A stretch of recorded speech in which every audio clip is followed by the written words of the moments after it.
Guys welcome to the channel dear career. ये हमारा class 10 का एक न्यू चैप्टर है कोऑर्डिनेट ज्योमेट्री। और इस चैप्टर में बहुत ही कमाल की चीज़ें बताई गई है जो हमारा ये फर्स्ट पार्ट होने वाला है। और इस पार्ट में हम सीखेंगे डिस्टेंस फार्मूला। और डिस्टेंस फार्मूला बताने से पहले मैं कुछ बेसिक चीज़ें बताऊंगा। और यकीन मानिए कि ये वीडियो देखने के बाद डिस्टेंस फार्मूला के हर एक क्वेश्चन आपसे सॉल्व होंगे। सो बिना कोई टाइम वेस्ट किए हम शुरू करते हैं कोऑर्डिनेट ज्योमेट्री। अब देखो यहाँ पे लिखा गया है कोऑर्डिनेट ज्योमेट्री।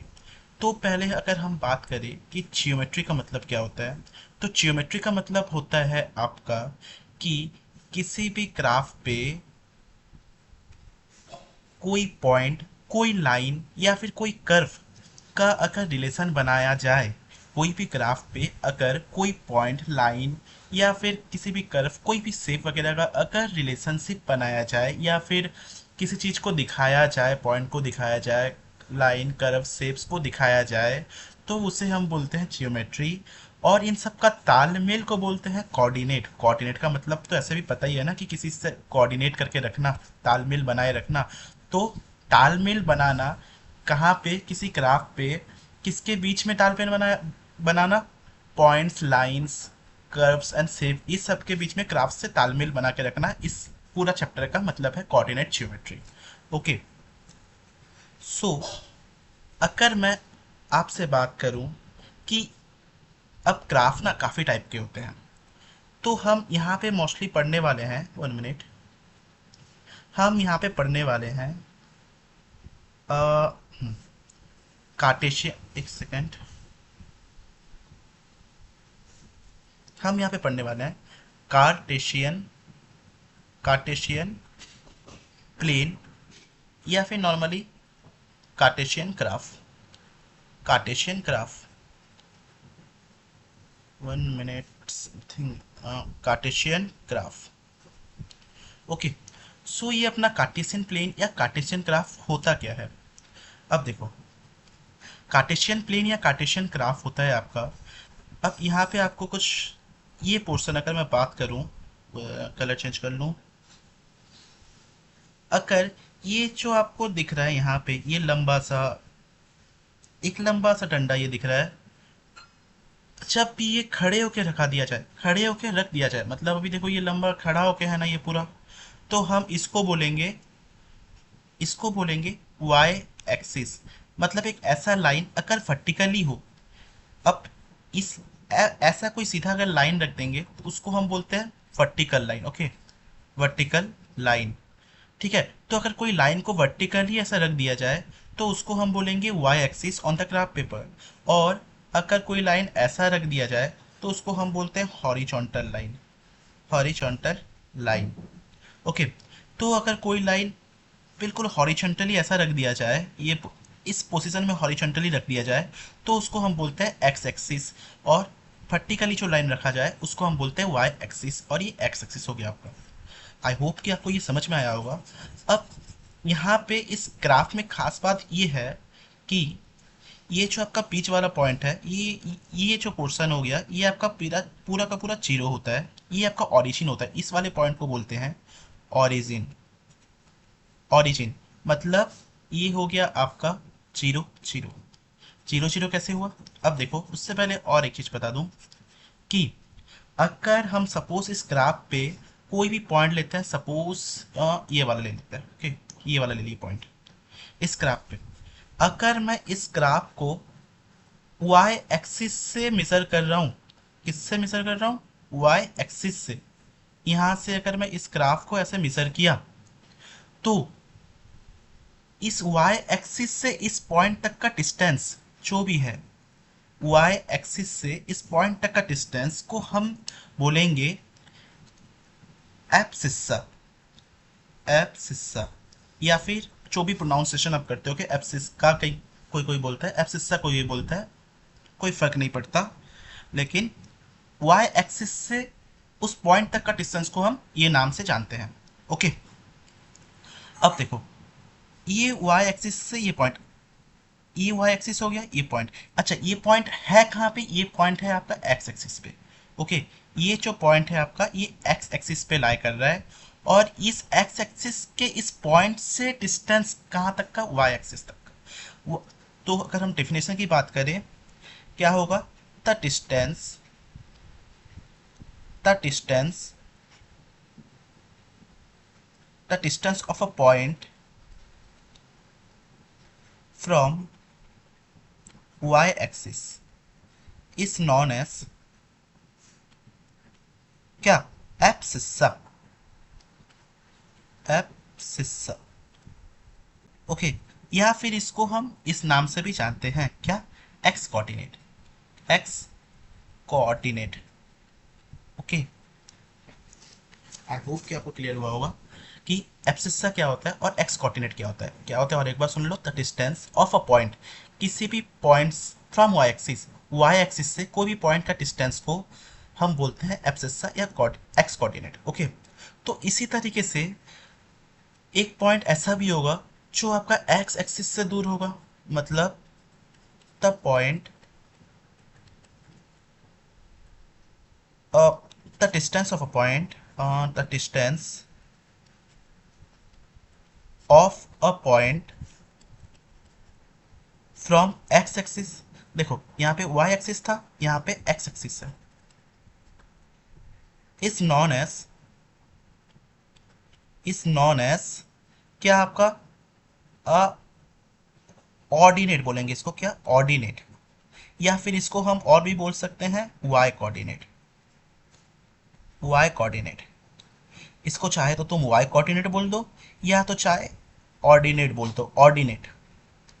ओके, तो किसी भी पॉइंट का अगर डिस्टेंस एक्स एक्सिस से मेजर कर रहे हैं तो उसको हम ऑर्डिनेट बोलते हैं या फिर वाई कोऑर्डिनेट बोलते हैं, और अगर किसी पॉइंट का हम डिस्टेंस वाई एक्सिस से मेजर कर रहे हैं तो उसको एब्सिस्सा बोलते हैं या एक्स कोऑर्डिनेट बोलते हैं।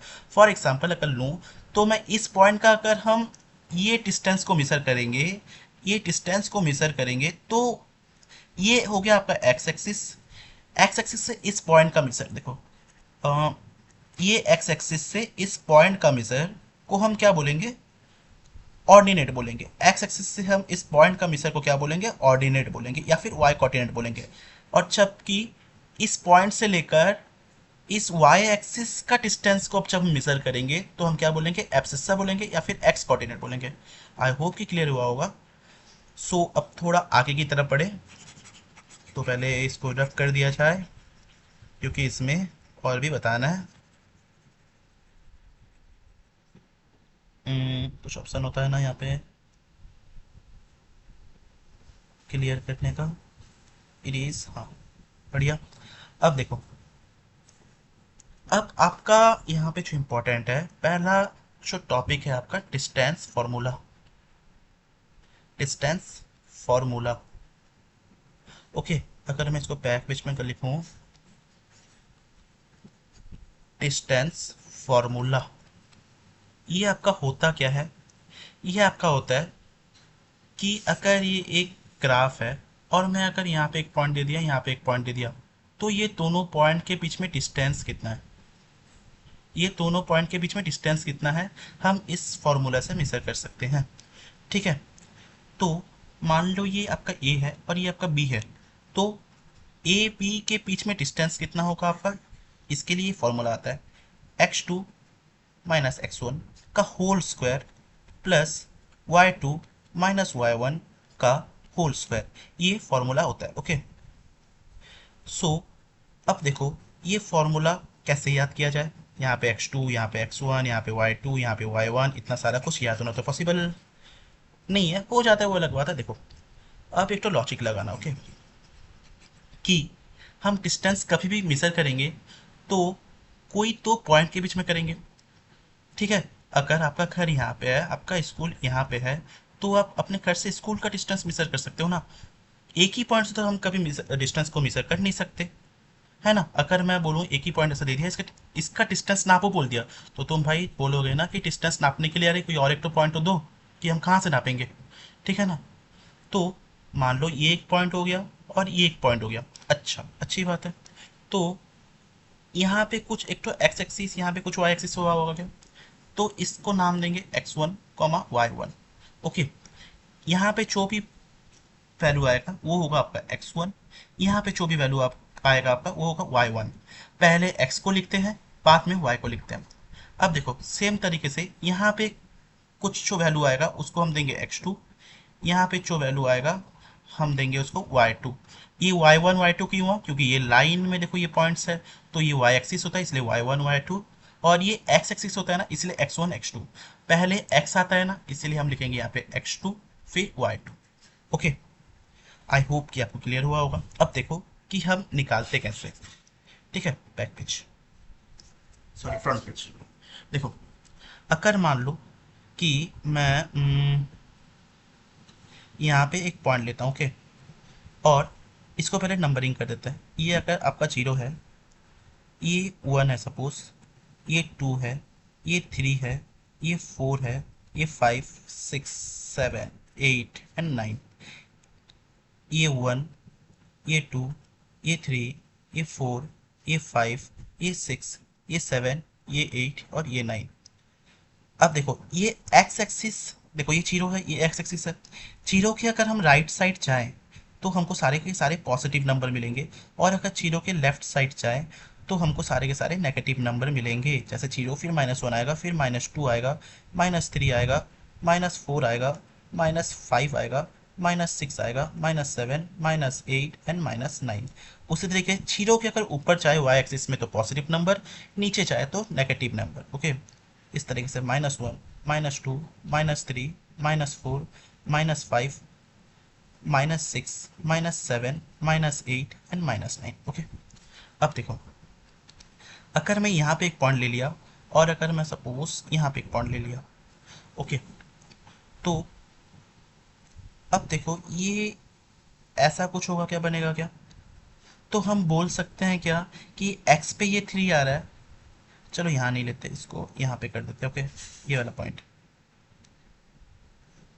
तो तुमको मिसर क्या करना है, तुमको यहाँ से यहाँ तक का डिस्टेंस को मिसर करना है, यहाँ से यहाँ तक का डिस्टेंस को मिसर करना है। ओके, अब इसके लेके मत बैठ जाना। देखो कैसे निकालने की, इस वाले चैप्टर में हमको वो सीखना है कि अगर हम यहाँ से यहाँ पहले ये पॉइंट हम चल लेंगे। देखो एक्स एक्सिस में ये पॉइंट कहाँ पे गिर रहा है, 3 पे गिर रहा है, और वाई एक्सिस में 4 पे। पहले हम किसको लिखते हैं, पहले हम 3 को लिखते हैं, क्या एक्स को लिखते हैं ना, तो एक्स वाला पॉइंट लिख दो 3, 3, बाद में वाई वाला पॉइंट 4।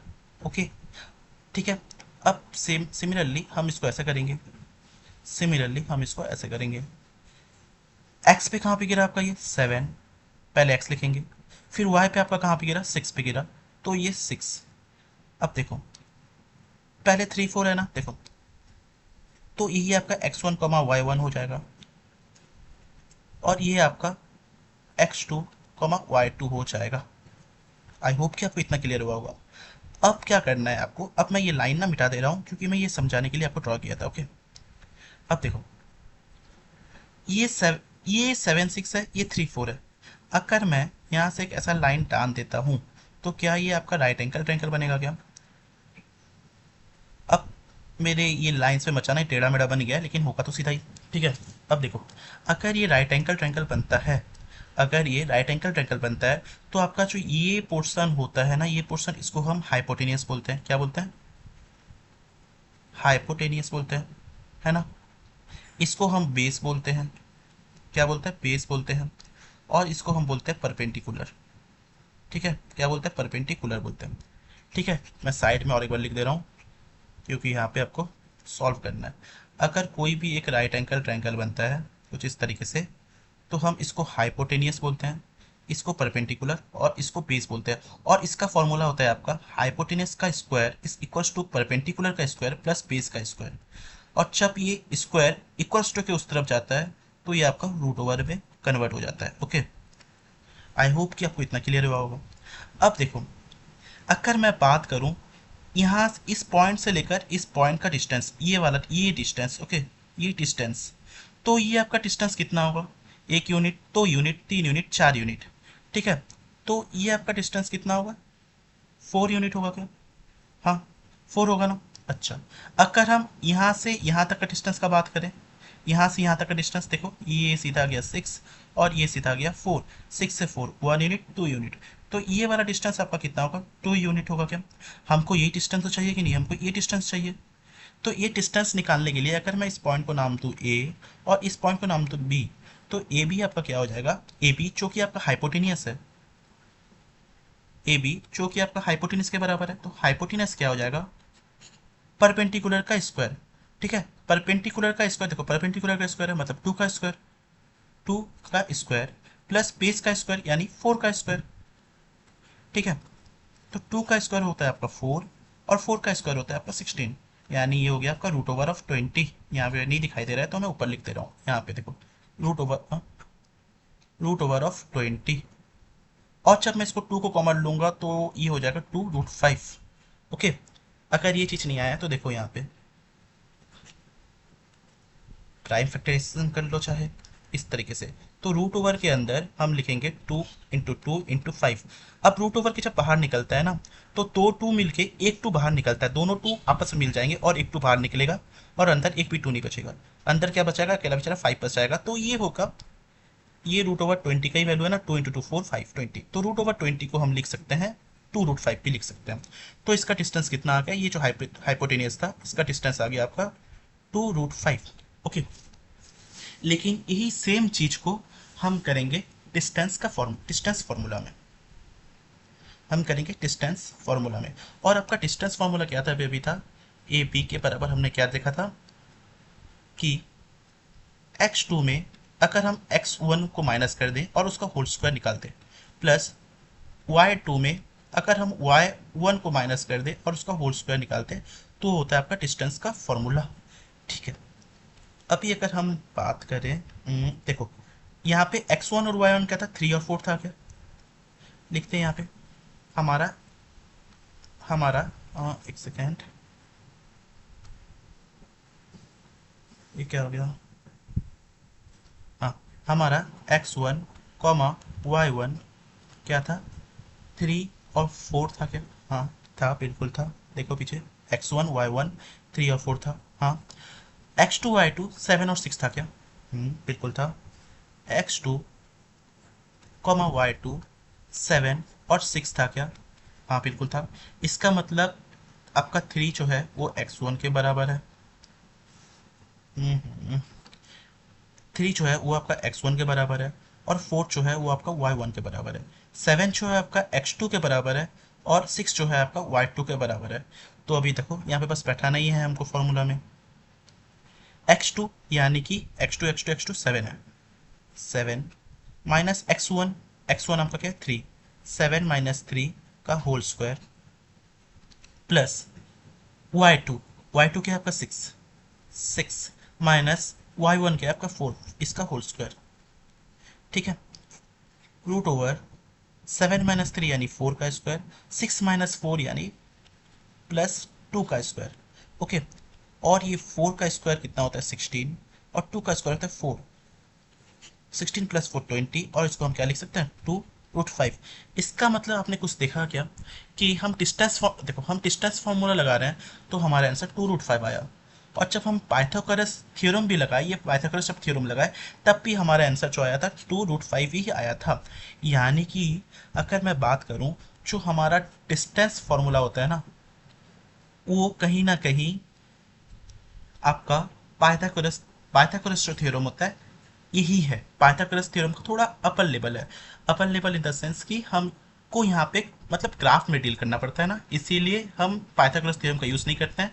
एक्चुअली में है डिस्टेंस फार्मूला पाइथागोरस थ्योरम ही है, लेकिन यहाँ पे बस दो दो पॉइंट्स आ जाते हैं, वहाँ पे एक एक नंबर होता था, यहाँ पे दो दो पॉइंट्स आ जाते हैं। दो दो पॉइंट्स में जब सब्ट्रैक्शन करते हैं फिर एडिशन करते हैं तो वही निकल के आ जाता है। ठीक है, सो आई होप कि आपको डिस्टेंस फॉर्मूला समझ में आया होगा। अब हम एक एग्जांपल लेंगे।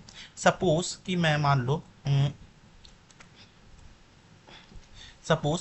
लो x1 y1 ये पॉइंट ए है और इसको दिया 2 3, और ये पॉइंट बी है x2